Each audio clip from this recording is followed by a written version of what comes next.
aparecer no fundo lá? Tá.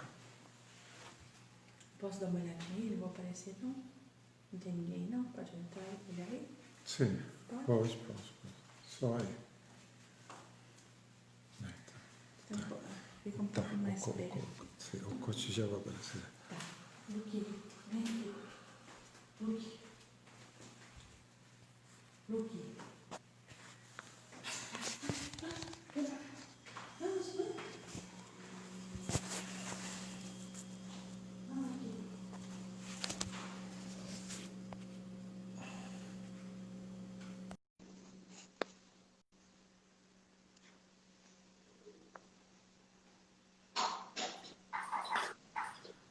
E aí, Rodrigão?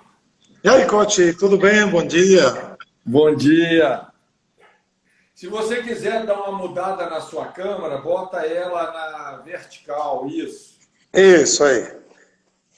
Aqui no Instagram, a gente tem que usar na vertical, senão a imagem fica É invertida. verdade. Eu sou um pouco dinossauro, sabe, para essas questões aí.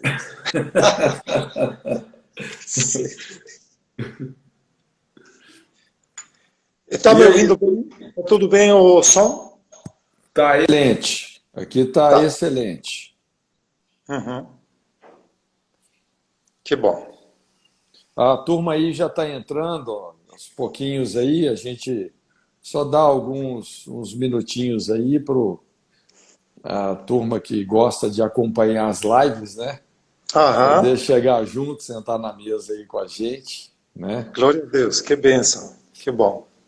Enquanto isso aí, Rodrigão, você faz aí uma apresentação sua, né? Fala um pouquinho aí sobre o Instituto Transforma, que tem sido assim um ministério tão relevante, né, aí na América Latina. Você tem mobilizado aí assim grandes mestres, né, grandes ensinadores em prol realmente do discipulado dessa geração, né? Mas dá uma palhinha aí, se apresentando o seu ministério. Se a Carol quiser mostrar a cara aí também, pode mostrar. Eu acho que ela não é muito boa para isso, sabe? Não é muito boa. Então, coach, bom, primeiro, não, agradecer, não, pela oportunidade, estamos juntos aí, compartilhando nessa live. E, bom, para o povo que não me conhece, não, que deve ser uma grande maioria aí que não sabe quem eu sou, meu nome é Rodrigo Tapia, sou fundador e diretor do Instituto Transforma. Começamos há 10 anos aqui em Curitiba, onde nós moramos, não? E estamos desenvolvendo treinamentos e capacitação para a igreja, sabe, para as lideranças, para pastores, irmãos. E começamos aqui em Curitiba e já hoje estamos alcançando alguns países da América Latina.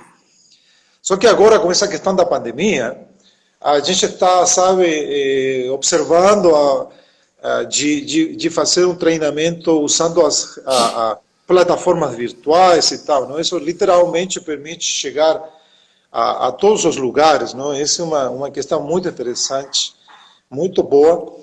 E então estamos Acabaram preparando as distâncias, né, Rodrigo? Agora a distância do ID já não tem mais, né? Já não tem mais, é verdade. Então a gente vai direto aí, não? Um vídeo e o povo consegue assistir e participar. Mas muito interessante, não? Acredito que seja parte do plano de Deus, não? A tecnologia exatamente para avançar, não? Assim como o mal avança e faz, não? Seus trabalhos, mas o bem, a igreja, os cristãos também podem fazer isso através das mídias, não? Sim. Então, só para falar mais um pouquinho sobre o que nós fazemos, estamos preparando a igreja nas questões de cosmovisão bíblica, e acredito que agora, nessa live aqui juntos, nós vamos estar falando sobre a cosmovisão bíblica de governo, sabe? Isso é uma questão muito relevante, mas cosmovisão bíblica é pensar biblicamente. E é interessante isso, não? Porque quando a gente pensa na igreja atual, na igreja contemporânea, a gente observa essa dificuldade que a igreja ela não pensa biblicamente. Então, ela tem um coração para Jesus, ama Deus, ama Jesus, mas a nossa mente é uma mente secularizada, humanista. Eu lembro até, Rodrigo, que você tinha comentado comigo sobre um teste, né, de cosmovisão que foi feito, não sei se foi nos Estados Unidos esse teste. Dá uma comentadinha, que eu achei muito interessante essa informação. Então, tem um instituto nos Estados Unidos, o Instituto Niemeyer, e eles têm realizado um teste sobre pensamento bíblico, cosmovisão bíblica para pessoas em diferentes latitudes, sabe, em diferentes lugares. E eles realizaram uma parceria com a AECEP, a Associação de Escolas de Educação por Princípios, aqui no Brasil. Então, tem um teste de 20 perguntas nas diversas áreas da sociedade, família, governo, educação.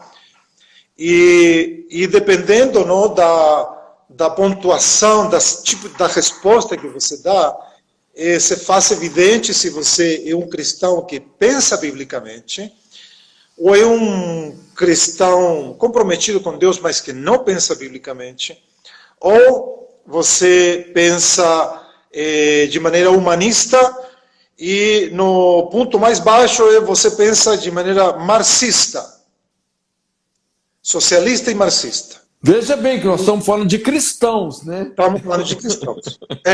Exatamente, de cristãos. Mas sabe que aqui nessa questão é muito relevante, não, indicar de que na nossa época a igreja, os cristãos temos sido educados, não? E essa é uma questão muito chave, muito relevante. Nós temos sido educados por um sistema progressista. O sistema progressista de educação é o que impera no Ocidente hoje.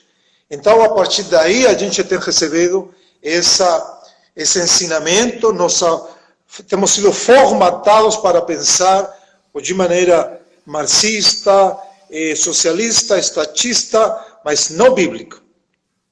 Sim. Então, aqui entra uma questão também que considero relevante, a questão da educação. É interessante quando a gente analisa as escrituras, a gente vê, em nenhuma parte vê que Deus autoriza o Estado a assumir a educação. Interessante, né? E aqui vamos quebrar as pernas, sabe, de muitos de nós, porque nós pensamos que o Estado tem a responsabilidade da educação. Mas, biblicamente, a principal responsabilidade foi dada aos pais. E aí, então, se a gente entra nessa linha aí, a gente tem muito para falar, mas não é a nossa linha hoje. Mas vamos deixar aí, não, para aqueles que já estão participando, a educação é competência do Estado ou não? É responsabilidade de quem? Então, como tem sido do Estado, não, nos últimos 100 anos, 150 anos, então todos nós fomos formados, educados, capacitados, treinados para pensar de maneira estatista, de maneira socialista ou progressista. Sim. É interessante, né, assim, quando a gente começa a aprofundar um pouco na sociologia dentro de uma perspectiva mais bíblica, né? E assim, eu sou muito treinado, né, no sentido de enxergar aí as brechas, as feridas da nossa geração e tal. Então, a primeira área que a gente percebe aí é a questão da família, né? Hoje nós temos uma sociedade caracterizada pela perda dos vínculos familiares, não é? Quer dizer, muita gente que está crescendo sem o referencial desses relacionamentos que têm uma conotação existencial, né? Pessoas que não sabem quem é pai, quem é mãe, ou vítimas de um divórcio precoce, etc., né? Então, essa área da família. Depois, essa área da educação que você falou tem uma lacuna enorme, né? A gente percebe aqui no Brasil mesmo, não sei como é que é lá no Chile, né? Mas eu acho que no Chile é a mesma coisa, né? Como que o progressismo esse pensamento progressismo que se fundamenta, na verdade, no ateísmo, né? É eliminar Deus. A ideia de Deus é uma ideia antiquada, ultrapassada e que tem que ser extinta, né? E quer dizer, quando você tira Deus, se não tem um sistema de temor, de prestação de contas, então realmente acontece assim uma desestrutura total, né? E a terceira, vamos dizer assim, chave aí que a gente vê na sociologia é essa questão da política, né? Que eu acho que é as políticas de governo, né? Que eu acho que é um pouco a nossa conversa aqui, né? Inclusive, assim, é interessante que numa perspectiva bíblica, eu gosto muito desse modelo que a Bíblia mostra ali, principalmente no Antigo Testamento, numa fase da nação de Israel, né, que você tinha um sistema de liderança assim, que era o rei, o sacerdote e o profeta, né? Então, quando a gente olha para esse modelo de governo, né, é muito importante, inclusive, considerar hoje aí o que isso significa na nossa atualidade, né? Você tem essa visão do rei, que seria o governo mesmo, né, o executivo. Você tem aí o sacerdote, que faz um papel legislativo. E você tem o profeta, que hoje seria principalmente as mídias, né? O poder das mídias, porque muitas vezes a gente não compreende a mídia como fazendo parte do governo de uma nação, né? Então, assim, eu penso, diante desse mandato cultural, que é fazer discípulos, discipular nações, realmente nós vamos ter que aprofundar nossa cosmovisão bíblica realmente nesses temas, né? Sim. Então, eu queria, assim, basicamente compartilhar algumas questões que o pensamento bíblico mostra, não? Quando a gente estuda, aprofunda nas escrituras, a gente descobre alguns elementos fundamentais que, acredito, a maior parte dos cristãos não conhecem a partir das escrituras. A questão de governo, por exemplo, não? Se a gente começa a aprofundar nisso aí, já no mandato cultural, como você falou, aparece as primeiras indicações da parte de Deus na questão governamental. Então, eu tenho um tema que trato sobre mandato cultural, e são 7 aspectos fundamentais, mas aqui nessa nossa live eu vou compartilhar apenas de 2 delas, que está em Gênesis 1:28. Sim. E aí fala disso. Eu estou aqui com uma versão bem interessante que eu descobri, que se chama a versão transformadora, sabe, do português. E então ali fala, em Gênesis 1:28, fala de encher e governar a terra e dominar. Então aqui já tem 2 palavras governamentais. Governem a terra ou subjuguem a terra, isso é uma ação governamental, e logo dominem, não? Então, essas ações governamentais foram entregues à humanidade. O homem foi criado por Deus para governar, não? Para governar. Então, aqui vem as primeiras questões sobre governo, é muito interessante. Agora, dessas ações governamentais, a primeira que Deus determina para o homem, fica lá em Gênesis 2:16 e 17. Quando Deus fala: coma à vontade dos frutos de todas as árvores do jardim, exceto da árvore do conhecimento do bem e do mal. Então aqui, a gente descobre uma questão bem interessante, que a liberdade é muito ampla, a liberdade de ação é muito grande. E apenas uma restrição da parte de Deus. Olha, aqui tem bilhões, trilhões de árvores, porque se sabe que o tamanho do jardim era mais ou menos um pouco menor do que a medida de toda a selva amazônica, sabe? Um pouco menor. Quando a gente vê o texto bíblico e descobre que é o tamanho de vários países juntos, esse era o tamanho original do Jardim do Éden, não? Inclusive, a Landa Cope, naquele livro dela, Deus e a Justiça Política, né? Isso, Ela, inclusive, delimita realmente o que era o Éden, né? isso. E quando até a Bíblia trata ali no livro de Josué sobre Canaã, Canaã ali, de certa forma, acaba pegando só uma parte do que era o Éden antigamente, né? Porque pegava lá também, ali, hoje seria o Iraque, né? A antiga Babilônia, os rios Tigre, Eufrates, né? Muito interessante isso. Quer dizer, não é um jardinzinho. Não é, não. Eu cresci na igreja, sabe? Mas eu cresci achando que era um pouco maior do que o jardim, o quintal da casa dos meus pais, sabe? Um pouco maior. Mas era mais ou menos assim o tamanho, em quilômetros quadrados, são 4,5 milhões de quilômetros quadrados de território. Uau!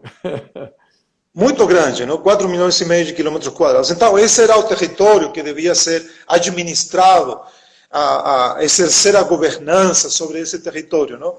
Então, sim, Deus é um Deus de liberdade. Ele dá liberdade ao homem e apenas colocou uma restrição. Então, dessa árvore você não vai comer. Se você comer, vai ter resultados. E serão tais os resultados. Nós já sabemos essa história. Então, mas logo vem a queda. E aqui a gente vai começar a introduzir a questão de governo, sabe? De política e governo. Vem a queda. A queda, não? Aqueles que estão nos assistindo, muitos sabem que foi a desobediência, não? A rebelião de Adão e de Eva, de fazer aquilo que Deus falou, não faça. Ou seja, tinha milhões de árvores para escolher, mas Eva decide escolher exatamente aquela árvore que foi proibida. Então, a queda teve consequências universais. A queda teve um efeito catastrófico sobre toda a história humana. E aqui, então, Deus aparece nos primeiros capítulos de Gênesis 3 importantes julgamentos. Eu não sei se fala juízo ou julgamento, não sei qual que fica melhor. Julgamento, não? No português, as palavras são bem sinônimas, mas eu acho que a palavra mais correta é julgamento. Julgamento. Então, isso, então, três primeiros julgamentos. O primeiro julgamento foi contra a serpente, a mulher e Adão. Não? Isso. O primeiro julgamento. O segundo julgamento que aparece na Escritura é contra Caim. O assassinato, não? Quando ele assassina Abel, seu irmão, aparece o segundo julgamento. E tem um terceiro julgamento registrado, que é o julgamento da humanidade toda. Não? E Deus chega a essa conclusão, não? Porque em Gênesis capítulo 6, versículos 5 e 7, diz que Deus observou que havia aumentado a perversidade dos seres humanos na terra e viu que todos os seus pensamentos e seus propósitos eram sempre inteiramente maus. Maus. Essa era a linha, não? A multiplicação do mal, não? Como se multiplica. E então o julgamento de Deus é: eliminarei da face da terra esta raça humana que criei. E não apenas a raça humana, não? Porque sobrou até para os animais, não? Sim. Isso é muito interessante. Por que sobrou para os animais? Porque toda a criação tinha sido colocada sob a administração de Adão. Portanto, todos os efeitos dos homens têm um efeito sobre a criação. Isso é muito relevante a gente entender isso, não? O efeito da autoridade delegada e que tudo que está sob a minha autoridade vai receber os efeitos, nesse caso, do julgamento, não, da humanidade. Então, os homens também, os animais também, sobrou para eles, sabe? É o princípio de culpa e consequência, né? A culpa é pessoal, mas a consequência é coletiva, é geracional. Isso, exatamente, exatamente. Aí, então, agora aqui vem uma questão muito interessante, porque Deus faz esses primeiros 3 julgamentos, vem o dilúvio, acaba com tudo, Deus vai reiniciar, não? Vai formatar, não? A história com Adão. E aqui, Deus confirma o mandato cultural para Noé, não? Para Noé. E E aqui está, então, o início do conceito de Estado ou de governo civil. Aqui está a semente que Deus coloca. Isso significa que de aqui em diante, Deus diz, olha, eu não vou julgar mais. Não desse jeito. O julgamento será feito pelo homem. Onde a gente encontra isso? E aqui está, então, a semente do Estado, do governo civil. Aí em Gênesis 9, versículos 5 e 6, diz, quem cometer assassinato também deverá morrer. Quem tirar a vida humana por mãos humanas perderá a vida. Então, Deus está autorizando a que os homens agora, eles julguem, por exemplo, os homicídios. Os homens agora, já não será Deus. Ele entrega, vamos falar assim, a administração da justiça às mãos do homem. Então, por mãos humanas perderá a vida. Então, aqui está falando que quem tomar a vida de alguém, ele deve pagar com a sua própria vida. Mas quem vai executar isso serão os homens. Os homens terão que julgar isso e executar isso. Então, aqui está o início, não, do governo civil, a semente, a ideia de Deus. E então aqui a gente também pode pensar o seguinte, o governo existe por causa da queda do homem. O governo civil nasce por causa da queda do homem. Ou seja, se não tivesse acontecido queda, não teria existido o Estado, o governo civil. Não seria necessário. Seria um governo divino, né? Seria um governo divino, direto. Então, é bem interessante isso aí. Agora, continuando, não, com essa ideia que está aqui explicitada nas Escrituras, o primeiro líder político poderoso que aparece está em Gênesis 10:8, não? E Cush gerou a Nimrod, e este começou a ser poderoso na terra. Aqui então surge o primeiro político, não, com muito poder. Não? Aqui é interessante, surgem as monarquias, os reinados, não? Os reis, o conceito de reinado e de monarquia. Aqui aparece então esse tipo de governo. E esse tipo de governo prevaleceu na história humana quase 6.000 anos. Você vê que o que nós chamamos hoje de democracia, mas vamos ter que ajudar a corrigir esse termo também de democracia, é uma questão muito recente, 200 e poucos anos atrás. Então, a história humana é uma história de monarquias e reinados, em termos políticos, não? E aí, voltando lá à época depois do dilúvio... Mesmo até porque, né, Rodrigo, assim, principalmente no início da humanidade, você vê que o conceito de nação, ele parte do conceito de família e dinastia, né? Inclusive, a primeira vez que aparece a palavra nação, né, que uma dinastia considerada uma nação, foram os descendentes de Esaú, os edomitas, né, que cresceram muito e foram, então, considerados uma nação. Então, e o conceito de monarquia ele está muito relacionado com isso, essa evolução da sociedade a partir de famílias e dinastias, né? É interessante, inclusive, que quando a Rebeca está grávida de gêmeos lá, e ela pergunta, Deus, o que está acontecendo aqui dentro da minha barriga? E Deus fala, 2 nações estão no seu ventre. Não falou 2 crianças, mas 2 nações, né? Que se transformariam em nações, né?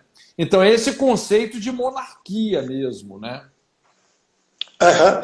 Aí, então, vem o chamado de Abraão.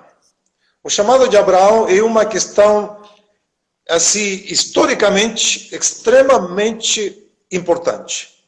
Porque Abraão surge de uma cultura politeísta, idólatra, não?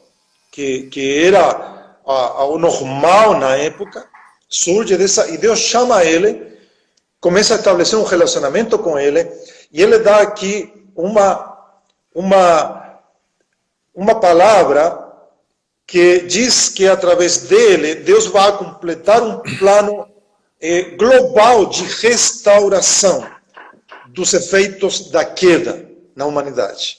Então ele disse, por meio de você, todas as famílias, outras versões falam todas as nações da terra serão abençoadas. Então, o plano era global. Todas as famílias, todas as nações da terra serão abençoadas. Inclusive, você vê, só abrindo um parentezinho, né? Você vê a importância da família, dessa instituição. Você vê que o próprio Deus, ele associa a bênção dele com a família. Ele não fala todos os indivíduos serão abençoados em ti, mas todas as famílias. Quer dizer, a bênção de Deus, ela depende da funcionalidade da família, que hoje é o problema essencial, né? A gente tem, que eu falei no início, a perda dos vínculos familiares, né? Uma sociedade caracterizada pela fragmentação familiar e, por isso, tão desestruturada, né? Exatamente. Mas pode continuar aí. Então, aqui vem uma questão que eu demorei muitos anos em entender e compreender, que é uma outra palavra que Deus dá para Abraão. E é muito interessante isso que está aí em Gênesis 22, 17 ao 18. Diz, e isso depois de Abraão ter oferecido Isaac em sacrifício. Uma vez que passa esse teste, não, Abraão, Deus dá a seguinte declaração para ele. Veja bem que interessante. Em Gênesis 22, 17 e 18. Diz: seus descendentes conquistarão as cidades de seus inimigos, e por meio deles todas as nações da terra serão abençoadas. Uau! O que está falando aqui? Eu leí isso um monte de vezes, sabe, nas escrituras, um monte de vezes, mas eu não entendia o significado disso. Porque exatamente a mesma palavra é declarada para Rebeca antes do seu casamento com Isaac. Não? Exatamente a mesma palavra, lá em Gênesis 24, 60. Diz, nossa irmã, e essa é uma palavra profética que entrega a família de Rebeca, e diz, abençoaram Rebeca dizendo, nossa irmã, que você se torne mãe de muitos milhares, que seus descendentes conquistem as cidades de seus inimigos. É a mesma palavra de Abraão, não? Em dois contextos e lugares diferentes, a duas pessoas diferentes. E então aqui a gente tem que entender de que está falando quando fala de descendentes, que significa conquistar, outras versões dizem subjugar, não, possuir, também outra versão, as cidades de seus inimigos. Então, aqui está falando... É interessante, né, Rodrigo? Só um parênteses aqui também. Sim. Assim, como que Deus começa a associar o conceito aí de família, nação, a território, não é? Inclusive, o conceito de autoridade esse é poder sobre um território, não é? Isso. Então, quando Deus começa a definir isso, e ao longo da história da humanidade, principalmente assim, quem conhece o panorama todo da Bíblia, a gente começa a perceber isso, como que nações ou famílias ganharam territórios, né, conquistaram territórios e também perderam territórios. Por exemplo, esse território aí, que principalmente era originalmente o Éden, né, depois a terra de Canaã. Então, você vê que primeiro, vamos dizer, o povo de Israel perdeu esse território, né? Você lembra lá o genocídio que os filhos de Jacó fizeram com os siquemitas, né? Inclusive tendo como pretexto a circuncisão, que era o sinal da aliança deles com Deus. Então eles tiveram que fugir da terra, perderam a terra, não é? E depois disso, inclusive, foram levados para um templo de disciplina lá no Egito e tal. Aí quem ficou com aquela terra foram os cananeus, mas os cananeus também, a Bíblia fala que houve uma escalada de maldade, de violência, né? A Bíblia fala, a iniquidade dos cananeus assumiu proporções insuportáveis, né? Então, quando Deus tira o povo de Israel lá do Egito, depois de toda essa disciplina, então eles vão ocupar exatamente esse território dos cananeus. Então, agora, quem está perdendo a terra são os cananeus, né? E o povo de Israel ocupando. Lá na frente, não é? O que acontece? o povo de Israel perde novamente a terra, né? Inclusive a terminologia que a Bíblia usa aí fala, olha, do mesmo jeito que a terra vomitou os cananeus, a terra vai vomitar vocês. Isso. Assim como uma pessoa adoece, um território também adoece, não é? Então, no inglês, é a palavra sick, né, que fica doente, enjoado. Quer dizer, tem pecados que ferem a terra, como o derramamento de sangue inocente, o adultério, a apostasia, a idolatria. Né? Ezequiel fala sobre esses 4 pecados que têm o poder de ferir, de adoecer uma terra. Quando a gente vê uma terra, um país vomitando seus habitantes, como a gente vê hoje aí, Venezuela, não é, Cuba e tantos outros lugares do mundo, né, alguns países, inclusive islâmicos, né, que estão literalmente vomitando seus moradores. Quer dizer, isso é sinal de que a terra já, às vezes, há gerações vem sendo profundamente ferida. Né? Então é interessante na Bíblia como a gente percebe isso, nações nascendo, nações morrendo, povos conquistando a terra, povos perdendo a terra, não é? E aqui entra essa questão do governo. Inclusive Jesus fala, os mansos herdarão a terra. Né? Talvez o princípio mais elevado de conquista da terra é exatamente isso, a mansidão. Não é? Ou ser manso não é você ser um cara bobão, né? Ser manso é você ser maleável, flexível, você ser uma pessoa fácil para Deus. Não é? Deus fala com você já está ali prontamente se submetendo. Não é? Então essas pessoas vão conquistar a terra. Né? E aí vem a chave realmente para um bom governo. Né? Amém, amém, ótimo. Então, essas 4 questões que são faladas, não, para Abraão e para Rebeca são importantes porque está falando que os descendentes de Abraão e de Rebeca, eles vão conquistar as cidades. Há outras versões, as mais tradicionais, falam as portas das cidades. Então, historicamente, as portas da cidade eram os lugares de influência sobre a cidade, onde acontecia o trabalho de tribunais, a questão econômica, o mercado, não? As questões governamentais aconteciam nas portas das cidades.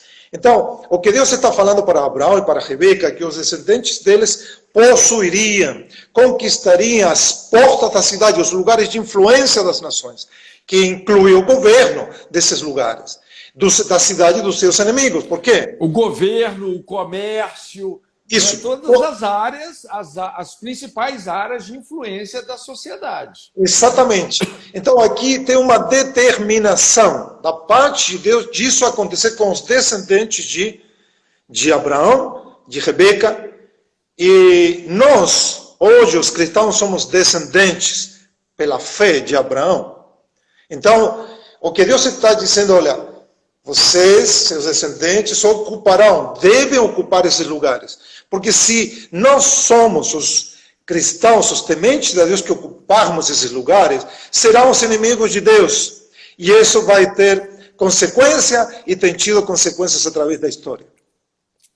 Então, pois é, olha só, inclusive, quando a gente pensa no modelo atual de governo, por exemplo, aqui no Brasil, não é? Essa dinâmica, né, dos 3 poderes, o executivo, o legislativo, o judiciário, você vê, puxa vida, é aquilo, não existe vácuo. Né? Se a igreja, se aquelas pessoas que são detentoras, que discernem os valores de Deus, os fundamentos que fazem uma sociedade ir bem, quer dizer, outras pessoas vão ocupar esses espaços. Né? E você vê, é terrível, rapaz, porque nós fomos desenvolvendo assim uma teologia tão míope, né, que a ideia foi se retirar dessas áreas, Uhum. que são as promessas que Deus fez a Abraão, espaços que nós precisamos de ocupar. Então, Sim, essa coisa do escapismo, inclusive sim. essa visão escatológica, escapista, não é, de que nós temos que nos retirar, não é, que nós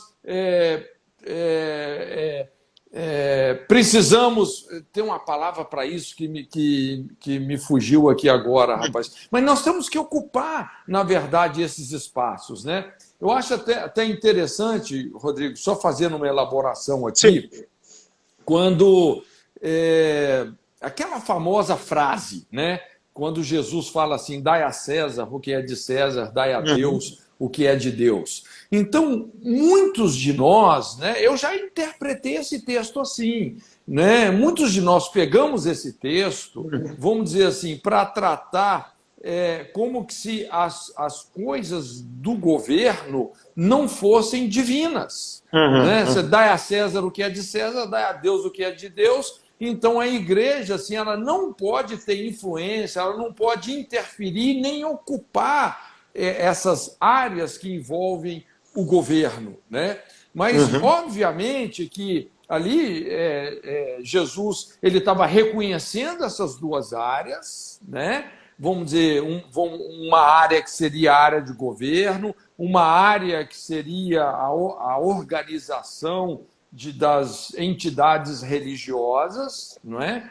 Mas ele aprofunda isso no campo da identidade também, porque a identidade do Estado tem muito a ver lá com o imposto, né? Porque quando ele pede aquela moeda, e ele Isso. pergunta, olha, de quem é a imagem que está aqui?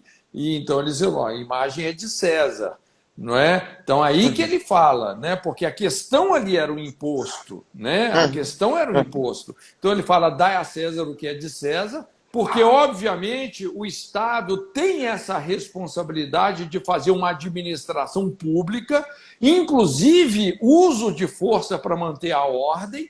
Mas ele também fala, dai a Deus o que é de Deus. Ao mesmo tempo que ele está reconhecendo o governo civil, ele está mostrando que todas as áreas devem estar debaixo do governo de Deus. Sim. Não é? Porque quando a gente fala assim, dai a Deus o que é de Deus, trazendo isso para o campo da identidade, não é? Qual que é a imagem que está em mim, está em você? Né? Então, a imagem da moeda é a imagem de César, mas a imagem que está no ser humano é a imagem de Deus.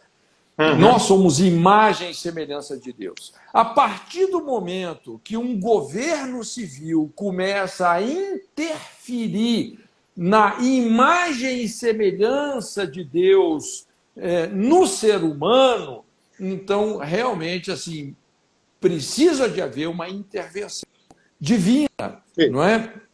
Então, quando a gente olha para essa declaração aí de Jesus, é muito importante essa participação nossa realmente nas questões governamentais, seja por influência, seja através de uma plataforma profética, seja realmente, vamos dizer assim, ocupando cargos nessas áreas, não é?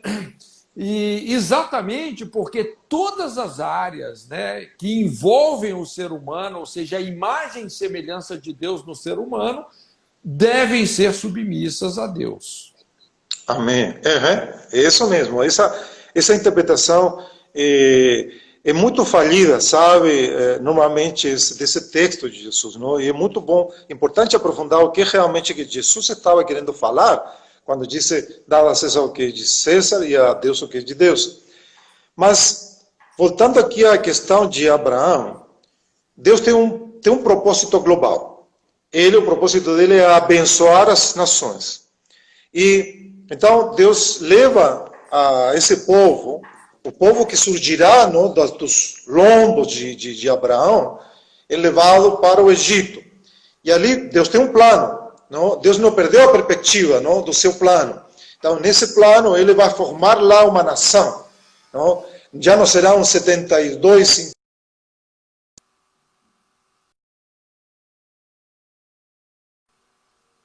serão em 430 anos, será uma nação de 3,5 milhões de pessoas. Não? Uma nação, não um povo.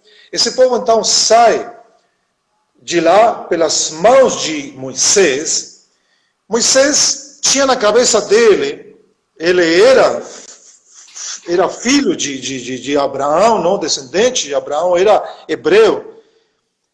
Mas ele é preparado nas melhores universidades do Egito, não? E Deus precisa trabalhar com ele, no caráter dele, porque ele será o libertador de uma nação de 3,5 milhões de pessoas.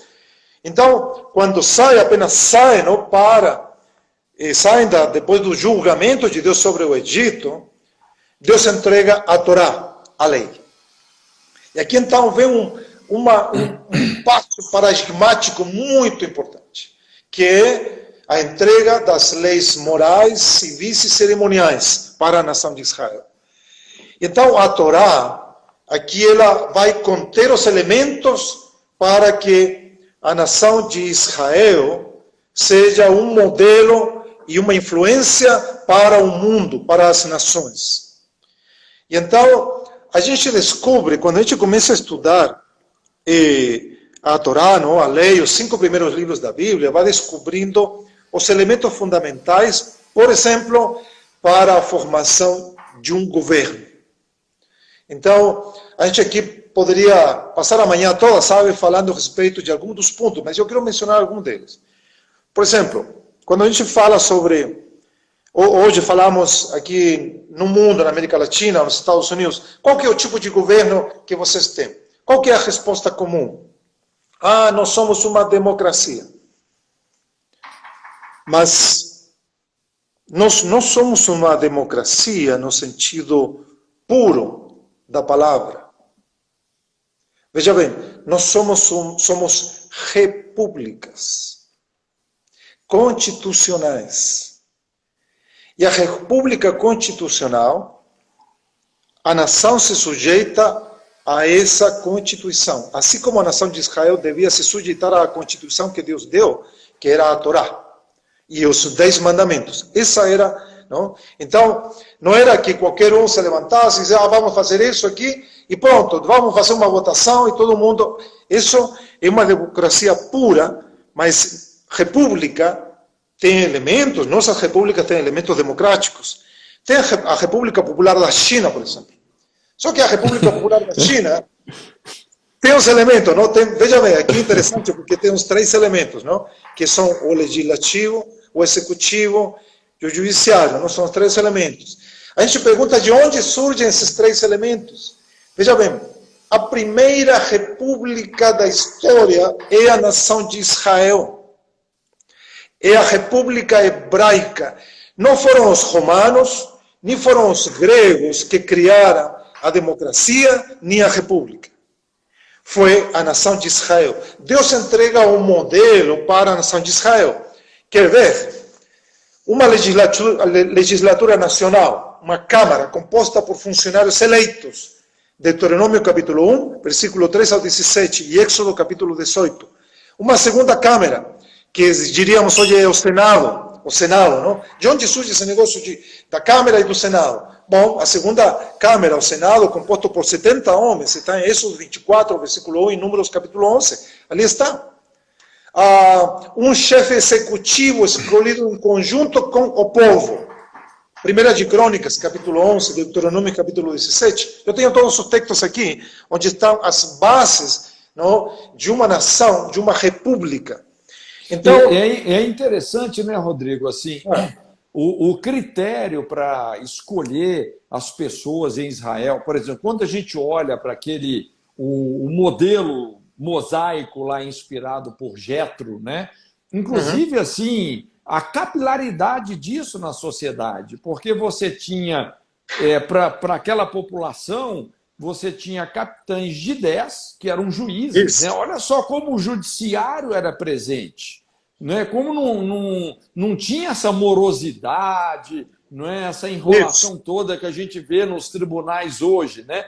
Você tinha, para cada 10 pessoas, você tinha um juiz, uma pessoa competente, uma pessoa madura, cheia do Espírito Santo, com discernimento dessa ordem moral divina. Você tinha lá os capitães de 50, não é? Capitães de 500, de 1000. Então, realmente, quando a gente olha o modelo de governo na nação de Israel, é uma coisa incrível. Por exemplo, assim, né? Eu pessoalmente, eu sou municipalista, né? Aliás, eu acho que eu sou até bairrista. Na minha opinião, cada bairro deveria ter, pelo menos assim, uma pequena delegacia, um pequeno fórum, não é? E uma pequena prefeitura. Por exemplo, né, vamos dizer, uma pessoa aí, eu morei quase que 20 anos, porque a gente estava numa região mais pobre aqui de Curitiba, numa rua de terra, sem saneamento básico. Você vai reclamar para quem?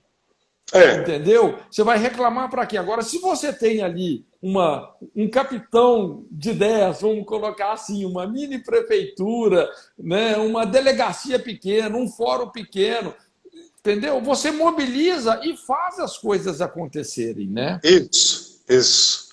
É interessante isso que você está falando aí, porque Israel, não, que era 3,5 milhões de pessoas, aproximadamente, ela conta com 75 mil juízes.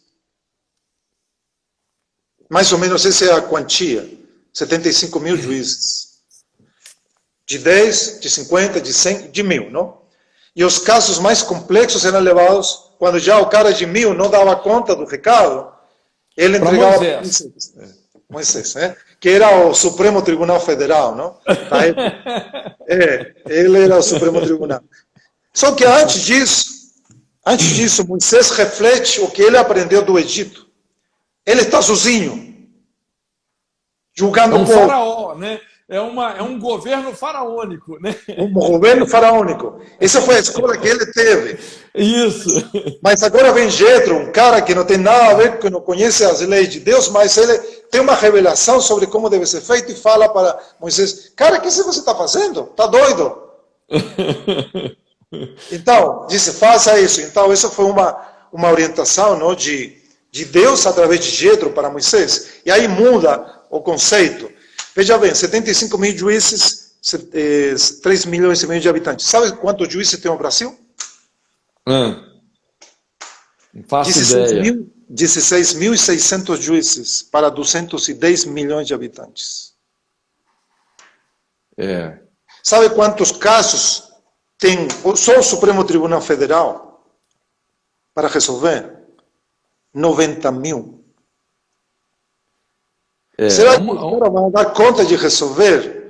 Uma disparidade. Quer dizer, é um sistema que já está fadado ao fracasso.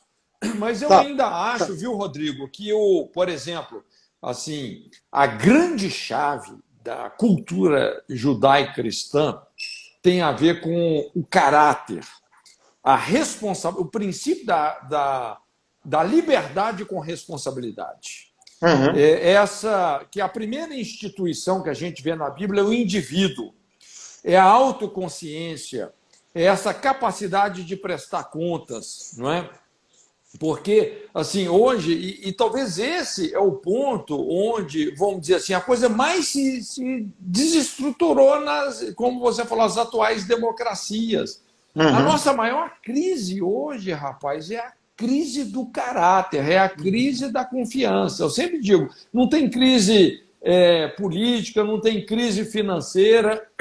A verdadeira crise mesmo é a crise da confiança, né? Quando você vai ver, por exemplo, a gente olha agora essa pandemia aqui no Brasil, tudo isso, é impressionante a quantidade de pessoas que estão usando a pandemia como pretexto para politizar uma série de coisas com interesses terríveis, né? Interesses econômicos, os caras estão roubando. Então, é um negócio absurdo, né? E eu acho que é nesse, quando a gente fala em governo, não é? E eu penso, assim, essa questão da ocupação, a gente sair de um estado de alienação política, inclusive alienação profética, né? Porque quando nós falamos nessa posição profética que a mídia passou a ocupar essa posição profética que a igreja tem que ocupar. E a mídia é a maior falsa profeta hoje. Se tem uma besta nesse planeta, é a mídia progressista. É a maior voz da falsa profecia, não é? Então, assim, a gente precisa de lidar com essa alienação profética, né? Ocupar aí esses espaços, não é? Mas principalmente assim trazendo o princípio de honestidade, lidando aí com a corrupção, que talvez é a maior ferida da nossa geração, né? Eu estava estudando um pouquinho sobre lá o William Wilberforce, e ele, até o John Wesley, né, falava, puxa vida, o pecado que mais pesa nas costas da Inglaterra era o tráfico humano de escravos, né? Esse tráfico de escravos. E como esses homens se esforçaram para lidar com essa tragédia, uma tragédia social, espiritual, algo terrivelmente maligno, não é? E hoje a maior tragédia que a gente enfrenta, principalmente aqui, né, no Brasil, é a corrupção. Não é? Então, imagina o preço cobrado pela corrupção. Então, se nós... E aqui entra a igreja, né? Por isso que vamos dizer, o papel profético, o papel sacerdotal da igreja no governo, como em todas as áreas de influência da sociedade, não é? É vital para que a gente lide realmente com os fundamentos desse câncer.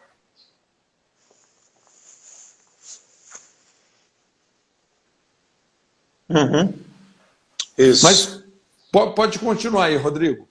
Isso. Então, eu falava aqui, a quantidade de processos que tem no Brasil, sabe quantos processos são no total? Mais ou menos 100 milhões de processos judiciários. 100 milhões. É interessante, porque eu falei do Supremo Tribunal tem 90 mil casos para resolver, e a Corte Suprema Americana não ultrapassa os 100 casos. Isso são números de 2 anos atrás, mais ou menos. Sim. O Supremo Tribunal Federal tinha 90 mil casos, a Corte Suprema Americana, 100 casos. Então, fala de 2 modelos de sistema de justiça. Agora, eu não falei, quais são as tarefas principais dadas por Deus ao Estado? Quando a gente analisa as Escrituras, descobre que são basicamente 2. Justiça civil e segurança nacional, ou interna. Não? A polícia, a questão do exército, não? Que protege as fronteiras da nação. Apenas são 2, biblicamente. Aí a gente pergunta, o que faz o Estado se ocupando de um monte de outras coisas que não são biblicamente a responsabilidade dele? Sim. Então, a gente aqui precisa ir para as Escrituras. Se nós queremos pensar biblicamente, precisamos ir para as Escrituras e descobrir o modelo que Deus estabeleceu para o Estado, para o governo, e as responsabilidades que ele tem. E nós estamos vendo aí um avanço bem importante, não, na América Latina, cristãos entrando na arena política. Eu acredito assim, a igreja deve preparar os homens e mulheres de Deus que ocuparão os lugares de influência. Seja governo, seja ciência, seja economia, seja negócios, sabe? É a igreja que deve preparar. No caso da política, não prepara esses homens e mulheres para representar a igreja, porque a igreja como instituição, ela tem sua área de influência separada do Estado.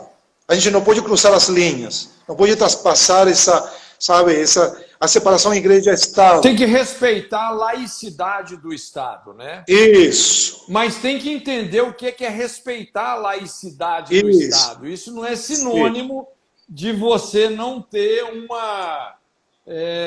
uma posição em relação a Deus, né? Isso. É que a gente tem que entender a questão de instituição religiosa. Isso. e instituição-Estado. Então, tem aí uma separação. Mas olha só, Rodrigo, é muito interessante isso aí que você está falando, né? Porque, por exemplo, as universidades, quando elas iniciaram, foi exatamente isso. Qual que era a ideia de você criar uma universidade? Foram os cristãos que começaram, principalmente os reformistas. Isso. Não é? A ideia de uma universidade era preparar os próximos profissionais, não é? Os médicos, os advogados, os juízes, os políticos, não é? Isso é responsabilidade de quem? Da igreja, não é? Tanto é, né, assim, nas primeiras universidades, não importa qual que era o curso que a pessoa estava fazendo, se era medicina, advocacia, o primeiro ano era teologia, não é? O cara estudava teologia e depois, então, ele ia para a sua área específica. Quer dizer, estava suposto que para o cara ser um bom médico, um bom advogado, um bom juiz, ele precisa de uma construção teológica, ele precisa de entender qual que é a ordem eterna do Criador. Né? E depois é que, com o passar do tempo, né, as universidades, vamos dizer assim, elas foram se afastando dos ideais bíblicos. Então o cara falou, não, eu quero ser advogado, eu não quero ser teólogo, vamos tirar esse ano de teologia. Né? E aí a coisa foi paganizando. Né? Hoje, infelizmente, muitas dessas universidades se transformaram aí em berços, inclusive, do humanismo ateístico. Né? Sim. Sim, o sistema educativo foi secularizado. Nos Estados Unidos, por 200 anos, a educação esteve nas mãos dos pais e da comunidade das igrejas, a educação. Mas em 1836, teve o primeiro estado, eu não lembro o nome do estado americano, que começou a administrar a educação, e depois isso se multiplicou para os demais estados. Nós, agora, na América Latina, recebemos isso direto, ao Estado administrando a educação. Então, nós estamos aí trabalhando com alguns projetos, para trazer de volta a educação para debaixo da influência dos pais e dos cristãos. Isso inclui as universidades. Se alguém quer saber mais um pouco sobre isso, aí pode pesquisar depois aí no nosso site da Unilivre Transforma, não? Mas a gente está trabalhando hoje o conceito, e a próxima semana nós vamos ter 4 dias de treinamento sobre educação providencial, que é um modelo de Deus para educar nossos filhos, sabe, nossos descendentes, preparar eles. Isso precisa mudar. Nós precisamos aprofundar essa questão, essa compreensão e entendimento a partir das Escrituras, porque o modelo de educação de hoje significa o tipo de governo da próxima geração. Então, nós estamos colhendo o resultado do tipo de governo que temos hoje. Isso é porque tivemos um sistema de educação lá atrás que formatou, que formou nossos pensamentos, até dos cristãos. Como falei, os cristãos temos uma inclinação, não? Amamos Jesus, amamos Deus, participamos da comunhão da igreja, mas nós pensamos de maneira humanista, secular, progressista.